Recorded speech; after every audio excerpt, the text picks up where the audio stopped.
নমস্কার, আপনারা দেখছেন এবিপি আনন্দ আর বিশ্বকাপের আড্ডা নিয়ে এসে গেছি আমি প্রদীপ্ত। বাংলা টেলিভিশনের ইতিহাসে এটা একটা সন্ধিক্ষণ যখন প্রথম এবং সম্ভাব্যভাবে হয়তো ভারতীয় টেলিভিশনের ক্ষেত্রেও কোনো টিভি শোতে একেবারে সোজাসুজি দেখা যাচ্ছে ফিফা ওয়ার্ল্ড কাপ। 6.3 কেজি ওজন এবং পুরোপুরি সোনার সিলভিও গ্যাজানিগার ডিজাইন, 39 বছর মাত্র বয়স। সেই ট্রফি নিঃসন্দেহে আজকে আমাদের এই শোয়ের সেরা আকর্ষণ এবং সেই ট্রফির পাশাপাশি বিশ্বকাপ টোর, ফিফা বিশ্বকাপ ট্রফির বিশ্ব ঘুরে বেড়ানো, সেই নিয়ে আমরা এই আলোচনা করব এবং পাশাপাশি আমরা সামনে তাকাবো ভারতের মিশন 2017-র দিকে এবং সেই নিয়েই আজকে আমাদের এই জমজমাট ফুটবল আড্ডা যেটাকে আমরা বলছি, তাতে আমাদের সঙ্গে রয়েছেন ইস্ট বেঙ্গল অধিনায়ক এবং ভারতীয় জাতীয় দলের ফুটবলার মেহতাব হোসেন। আমাদের সঙ্গে রয়েছেন কোকো কোলার vice president marketing Debabrata Mukhopadhyay এবং তার পাশাপাশি আমাদের সঙ্গে আরও যারা রয়েছেন ভারত এবং মোহনবাগানের প্রাক্তন ফুটবলার, অতীতের তারকা সুব্রত ভট্টাচার্য। আমাদের সঙ্গে রয়েছেন এআইএফএফের senior vice president Subrata Dutta এবং অর্ণব রয়, কোকো কোলার director of football marketing global. আমাদের সকলকে, আমাদের এই প্যানেলে যারা রয়েছেন আজকে আমাদের অতিথি সকলকে আমি স্বাগতম জানাবো এবং প্রথমেই আমি শুরু করব মেহতাবকে দিয়ে। মেহতাব, আজকে আমরা এমন একটা বাংলা টেলিভিশন শোয়ে এসছি যেখানে তুমি তোমার থেকে প্রায় 6 ফুট ডিস্টেন্সের মধ্যে ফিফা বিশ্বকাপ দেখতে পাচ্ছ। এটা বিশ্বাস হচ্ছে? অবভিয়াসলি বিশ্বাস হচ্ছে না, এটা একটা স্বপ্ন। চিমটি কাটবো। স্বপ্ন বলতে গেলে সত্যিই স্বপ্ন। কি আমরা টিভিতে দেখেছি ওয়ার্ল্ড কাপ, পেলে, মারাদোনা, মানে পেলের খেলা আমি দেখিনি, মারাদোনা। আমি এখন আপাতত স্পেনের সাপোর্টার, কিন্তু এবছর আমার হট ফেভারিট জার্মানি। তো ভাবা যায় না কি আমাদের কাছে, মানে এত, মানে তুমি যেটা বললে একদম কাছাকাছি ওয়ার্ল্ড কাপ। আজ থেকে ঠিক 4 বছর আগে কলকাতার প্রথম এই সৌভাগ্যটা হয়েছিল লোথার ম্যাথিয়াসের আগে হাতে এই ট্রফিটা দেখার। আবার 4 বছর বাদে এবার কার্লোস আলবার্তোর হাত ধরে।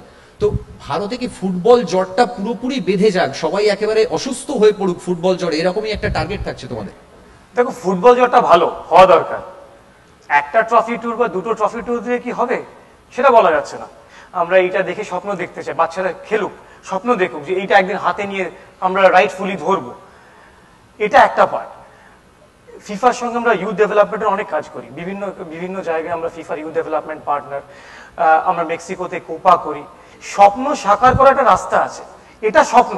লোকে স্বপ্ন দেখতে শেখুক, স্বপ্ন দেখাটা ভালো, স্বপ্ন দেখার অভ্যেসটা করা ভালো, কিন্তু স্বপ্নের যেটা সোপান, যে রাস্তাটা, সেটার জন্য কিন্তু কাজ করতে হবে গ্রাসরুটস ধরে। কিন্তু সেরা 23 যদি আমরা তুলে আনতে পারি, তাহলে স্বপ্ন দেখার যে স্বপ্নটা, সেটা সাকার হবার প্রথম পথ বলতে পারো। টানেলের শেষ কোথায় সেদিকে ডেফিনেটলি ভারতীয় ফুটবল তাকিয়ে আছে। তবে এই শোয়ের হোস্ট হিসেবে আমার ডেফিনেটলি অনেকটা মিডফিল্ডারের মতো রোল, অর্থাৎ খুব বেশি যাতে ডান প্রান্ত দিয়ে খেলা না হয়, খেলা যাতে বাঁ প্রান্তেও ছড়ায়। বাঁ প্রান্তেই চলে আসবো, আমাদের সঙ্গে যে লাইন আপ রয়েছে। একটু পুরনোদের কথা শোনা যাক। বাবলুদা, কোথাও গিয়ে মনে হয় যে তোমাদের ছোটবেলায় যখন তোমরা শুরু করেছিলে, বা এখনকার জেনারেশন যারা এই কাপ চোখের সামনে বারবার দেখার সুযোগ পাচ্ছে, এটা ওই স্বপ্নটাকে, যেটার কথা দেবুদা বলছিল একটু আগে, সেটাকে আরো উস্কে দেবে যে আগামী দিনে যারা ভারতীয় দলের সম্পদ হতে পারে? বেসিক্যালি এই বিশ্বকাপ আসার জন্য একটা ফুটবলের বাতাবরণ তৈরি হয়, মানুষের মধ্যে একটা উদ্দীপনা আসে, ফুটবলকে জানার জন্য একটা আগ্রহ বাড়ে।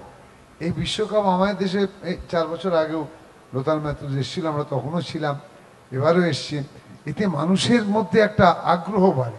ফুটবলটা অনেকে ফুটবল থেকে বিতৃষ্ণা এসেছে, কিন্তু এই ওয়ার্ল্ড কাপ এই গত 4 বছর আগে এবারে আসার পরে মানুষের মধ্যে বিপুল সারা জাগে। ডেফিনেটলি এটা প্রয়োজন আছে। আমরা দেখেছি 10,000 মানুষ শুধু ট্রফির সঙ্গে ছবি তুলতে গিয়েছে। ফুটবলকে এগিয়ে নিয়ে যেতে গেলে পরে শুধু সংগঠক, শুধু ক্রীড়াবিদ দিয়েই হবে, বা শুধু পরিকল্পনা দিয়ে হবে না। মানুষের উৎসাহ চাই, মানুষের উদ্দীপনা চাই, মানুষের সমর্থন চাই। বাঙালির ক্ষেত্রে চিরকাল বিশ্বকাপ নিয়ে আড্ডা মানেই ব্রাজিল, আর্জেন্টিনা, জার্মানিও কোনো সময়, বা কখনো হয়তো অঘটন ঘটানো বিভিন্ন দেশ যাদের নিয়ে হঠাৎ করে পাড়ার রক একেবারে সরগরম হয়ে ওঠা। কিন্তু কোনো ফুটবল আড্ডায় বাঙালি হাতের প্রায় একদম ধরা ছোঁয়ার ডিস্টেন্সের মধ্যে পুরো বিশ্বকাপটা দেখতে পাচ্ছি। আমি কথা বলার সময় দেখছিলাম বাবলুদা ফিরে তাকাচ্ছিলেন। গর্ণবদা, এই যে ফুটবল স্বপ্নটা দেখানোর শুরু হলো, এই স্বপ্নটাকে তো এবার এক্সিকিউট করার পালা, এবং সেক্ষেত্রে যেমন আপনাদের একটা ড্রাইভ থাকবে, ঠিক তেমনি ফিফাও ডেফিনেটলি নিশ্চয়ই চায় যে ভারত ফুটবলটা শুধু ভালোবাসুক নয়, ভালো খেলুক, যাতে বোধহয় একটা নতুন বিশ্ব ফুটবলের জন্য দিগন্ত খুলে যাবে, কি বলবে? অ্যাবসলিউটলি। ইনফ্যাক্ট আমরা যখন এটা আবার আনার জন্য প্ল্যান করছিলাম, আমরা কিন্তু কোনো অপোজিশন পাইনি ফিফার কাছ থেকে। মানে ফিফা ইন্ডিয়ার উপরে খুব ইন্টারেস্টেড, মানে ইন্ডিয়া একটা বড় মার্কেট, এই জন্য আবার আবার দিয়েছে আমাদের, ওয়ার্ল্ড কাপটা নিয়ে যাও, স্বপ্ন দেখাও। আর আন্ডার-17 ওয়ার্ল্ড কাপটা আমি যা বললাম, এটা অলমোস্ট লাইক আ এক্সাম। এই এক্সামের জন্য আমাদের এখন ভালোভাবে এটার জন্য করতে হবে, তৈরি করতে হবে। ভারতীয় ফুটবলের জয়েন্ট এন্ট্রান্স ভালো, অ্যাবসলিউটলি, ভারতীয় ফুটবলের জয়েন্ট এন্ট্রেন্স ওটা হলো 2017 সালে। তোমার কাছে এক্স্যাক্টলি 3 বছর আছে। ওই জন্যই বলছিলাম এখন এক্সিকিউশনটা খুব ইম্পর্টেন্ট। মানে তোমার ভালো প্ল্যানিং দরকার, তোমার ভালো কোচিং দরকার। আজকের দিনে কিন্তু মানে জাস্ট লাইক জয়েন্ট এন্ট্রেন্স, তুমি এমনি গিয়ে পরীক্ষা বসলে কিচ্ছু হবে না। গ্রাসরুট ইনফ্রাস্ট্রাকচার আজকে ইন্ডিয়াতে কিন্তু নেই। আমার পার্সোনাল রোলে আমি I have been in Mexico, in Africa, আমি সব জায়গায় দেখেছি। মানে আফ্রিকান কান্ট্রিও ইন্ডিয়া থেকে এগিয়ে। অ্যাবসলিউটলি, ইভেন ইনসাইড আফ্রিকা আজকে মানে যেই রকম গ্রাসরুট ইনফ্রাস্ট্রাকচার আছে, যেরকম তোমার ফ্যাসিলিটি আছে, আজকে ইন্ডিয়াতে সেটা নেই। অর্গানাইজ নেই, পোটেনশিয়াল আছে কিন্তু অর্গানাইজ নেই। ওটা হচ্ছে নাম্বার 1। আর তোমার নাম্বার 2 হলো আমাদের অনেক বেশি কোচিং সেন্টার অ্যাকচুয়ালি লাগবে। আমাদের কোচ আছে কিন্তু কোচদেরও ট্রেনিং খুব ইম্পর্টেন্ট। ডেফিনেটলি আমরা এই নোটেই আরেকটু বিস্তারিত আসতে চাইবো।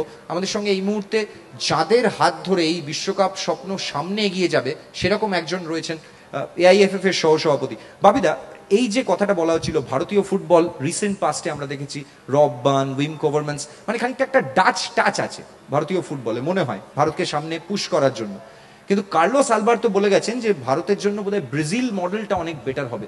সামনে তো মাত্র 3 বছর, যেটা অর্ণবদা বলছে জয়েন্ট এন্ট্রান্স। ভারতীয় ফুটবলের সামনে কোন মডেলটা ভারতীয় ফুটবল এগোবে, কোন মডেল ধরে এগোবে? এই ব্যাপারে ফিফা আমাদের সাথে ওতপ্রোতভাবে জড়িত এবং সহযোগিতা করছে। এখন আমাদের টেকনিক্যাল ডিপার্টমেন্টে সব বিদেশি বিশেষজ্ঞরা আছে এবং তারাই ঠিক করে দিচ্ছে। প্রদীপ্ত, তুমি নিশ্চয়ই দেখে থাকবে লাক্সা, যারা রববান লিখেছে আমাদের টেকনিক্যাল ডাইরেক্টর, যে আমাদের কিভাবে এগোতে হবে, তৃণমূল স্তর থেকে কিভাবে এগোতে হবে। এবং সেই লাক্সাকে সঙ্গে নিয়ে আমাদের লক্ষ্য হচ্ছে 2017 এবং তারপরে 2022-এ যদি আমরা কোন একটা জায়গায় যেতে পারি ফিফা র্যাঙ্কিং। আরো 4 বছর রেস, যদি 2026-এও আমরা এই কাপটা খেলতে পারি। কথাটা হচ্ছে যে আমরা নিশ্চয়ই খেলতে চাই, সেটাই আমাদের সকলের স্বপ্ন। এবং আমি বলছি যে আমরা 10টা আঞ্চলিক একাডেমি করছি ফিফার সহযোগিতায়, সহায়তায়।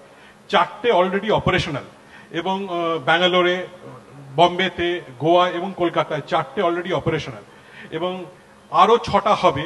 সেখান থেকেই মূল দলটা তৈরি হবে। ভালো দল যাতে আমরা তৈরি করি সেদিকেও আমরা লক্ষ্য রাখছি, এবং ভালোভাবে সংগঠন যাতে করতে পারি। এই কিছুদিন আগে শ্রী প্রফুল্ল প্যাটেলের কথা হচ্ছিল, উনি বলছিলেন যে মনিটরিং কমিটি করা ছাড়া, যেখানে সরকারের প্রতিনিধিরাও থাকবে, এই ইনফ্রাস্ট্রাকচার কমিটি, অর্গানাইজেশনাল কমিটি এবং টিম বিল্ডিং কমিটি, এই 3টে কমিটি তো থাকবেই। রাজনীতি থেকে ছুটি নিয়ে উনি নিজে দেখবেন বলেছেন, কলকাতায় আসবেন বলেছেন, এবং এসে মুখ্যমন্ত্রীর সাথে কথা বলবেন, মাননীয় মুখ্যমন্ত্রীর সাথে, এবং একটা স্টেডিয়াম চাইবে যেখানে গ্রুপ লিগ ম্যাচগুলো করা যেতে পারে। উনি বলছিলেন সল্টলেকে বসে খেলা দেখলে মনে হয় খেলাটা অনেক দূরে হচ্ছে, প্লেয়ারদের অনেক ছোট মনে হয়। আমি চাই যেগুলো গ্রুপ লিগ ম্যাচ, যেখানে তার জন্য একটা যদি 30,000-এর স্টেডিয়াম পাওয়া যায়, অবশ্যই তাতে যদি রবীন্দ্র সরোবর স্টেডিয়াম বা হাওড়া স্টেডিয়ামকে নতুন ভাবে গড়া যায়, এবং সল্টলেক স্টেডিয়ামকেও যাতে আন্তর্জাতিক মানে করা যায়, যাতে ওখানে ফাইনাল বা সেমিফাইনাল করা যায়। মেহতাবের কাছে আসতে চাইবো, একদম নিখাদ ফুটবলের ক্ষেত্রে ডাচ ঘরানা বা ইউরোপীয় ঘরানার যে ফুটবল আর ব্রাজিলের ঘরানার যে ফুটবল, ভারতীয় হিসেবে তোমার কি মনে হয় ভারতীয় দল কোন ঘরানাটা অনেক তাড়াতাড়ি অ্যাডাপ্ট করতে পারবে, ভারতের জুনিয়ররা যারা এই মুহূর্তে ফুটবল? আমি একটা কথা বলে নি, স্যারের কথা একই মত। আমি এদের শোয়ে গেছিলাম এবিপি আনন্দে, আমি তাই বলেছিলাম সল্টলেকে না দিয়ে অথবা হাওড়া অথবা তোমার রবীন্দ্র সরোবর, আমার মনে হয় ওখানে প্যাকড আপ দর্শক হবে, ক্লোজে দর্শক হবে, যেটা ইউরোপে দেখা যায় সাধারণত। এবার তুমি যেটা বললে, যেটা ব্রাজিল না ডাচ না ইউরোপিয়ান স্টাইলে, আমার মনে হয় যেই স্টাইলে ইন্ডিয়া ফুটবল খেলতে চায় সেই স্টাইলেই মনে হয় আমাদের খেলানো উচিত। বাবলুদার মতন আমাদের হাইট না, আগেকার যে প্লেয়ারগুলো ছিল হাইট ছিল, ফিজিক ছিল, কিন্তু এখন সেই প্লেয়ারগুলো হাইট পাচ্ছে না। তুমি সারা পৃথিবীতে দেখো, ইনেস্তা, জাভি, পুস্কেস, পেড্রো, কি হাইট আছে? 5 ফুট 6, 5 ফুট 5। বিশ্ব ফুটবলে কম ওরাই তো মাতাচ্ছে, ওরাই তো last world cup, euro cup পরপর চ্যাম্পিয়ন হয়েছে। ইউরোপিয়ান হতে পারবো না, হট করে ডাচ হতে পারবো না, হট করে তোমার ল্যাটিন আমেরিকা হতে পারবো না। আমাদের তৈরি করতে হবে আমাদের ধাঁচে, নিজেদের কমফর্ট জোনে খেলা। আঞ্চলিক একাডেমিতেই কিন্তু মানে একই সিলেবাসে ফুটবল শেখানো হবে। আমরা শুনছি আলোচনা জমে উঠেছে, একেবারে বিশ্বকাপের আড্ডা জমজমাট, কিন্তু আমাদের এখন একটা ছোট্ট বিরতি নিতে হচ্ছে। কোথাও যাবেন না, এক্ষুনি ফিরে আসি।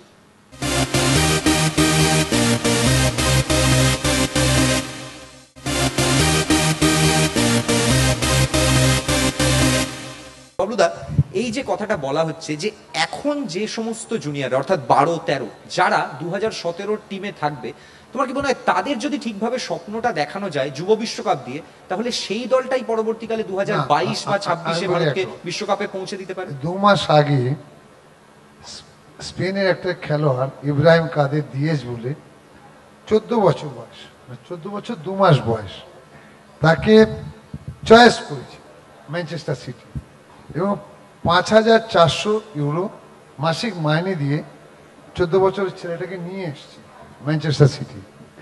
এবার তুমি যদি দেখো সারা পৃথিবীতে আদনান জানুজাজ বলে একটা খেলোয়াড় ম্যানচেস্টার ইউনাইটেড, 16 বছর 6 মাস বয়স, তাকে 58 মিলিয়ন ইউরো দিয়ে নিয়ে এসছে বেলজিয়াম থেকে। এই যে আমাদের চয়েস করার যে পদ্ধতিটা, আমরা যে কোনো জায়গায় যাব আমার ট্যালেন্ট সার্চ করতে হয়। আমি একটা রিসার্চ ওয়ার্ক পশ্চিমবঙ্গের উপর করেছিলাম, তাতে বলছে 53% ছেলেরা আছে যারা এক্সট্রা ট্যালেন্টেড। এখন তুমি যদি এক্সট্রা ট্যালেন্টেড না নাও, তুমি 5 বছরের মধ্যে তাকে তৈরি করতে পারবে না। Definitely you cannot sell him also. তোমাদের বিক্রি করতে হবে, একাডেমি চালাচ্ছ, তুমি বিক্রি করছো। এবার আমাদের এখানে যে একাডেমি হয়, এই একাডেমিতে প্রকরণগুলো নেই ঠিক মতো।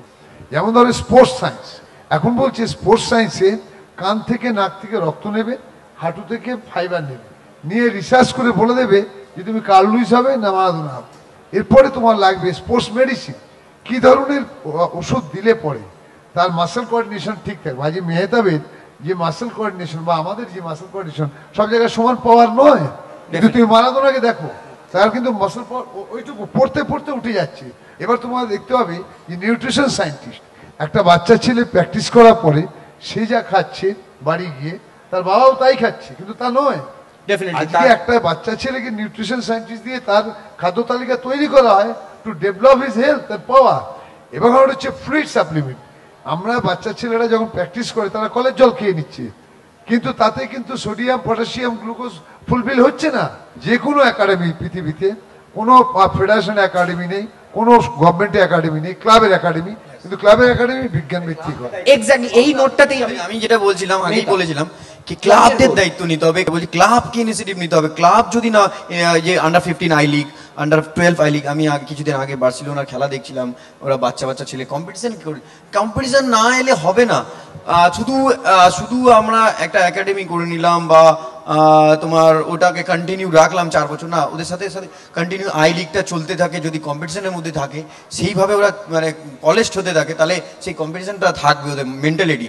কিন্তু একাডেমি আমরা থেকে গেলাম 4 বছর, সেইটা আমরা একাডেমি, কিন্তু যদি মেন্টালিটি থাকে না, আমরা কম্পিটিশনে মেন্টালিটি, আমার মনে হয় অনেকটা এগোবে। ডেফিনেটলি অর্ণবদা, ঠিক এই নোটটাতেই 2014-এ যতদূর আমাদের কাছে খবর রয়েছে, AIFF জুনিয়র আই লিগ চালু করার কথা ভাবছে, কম্পিটিটিভ আই লিগ, এবং ফুটবল কাঠামোটাকে পেশাদারিত্ব আনা হবে, সব ক্লাবকে প্রায় গাইডলাইনে আনা হয়েছে।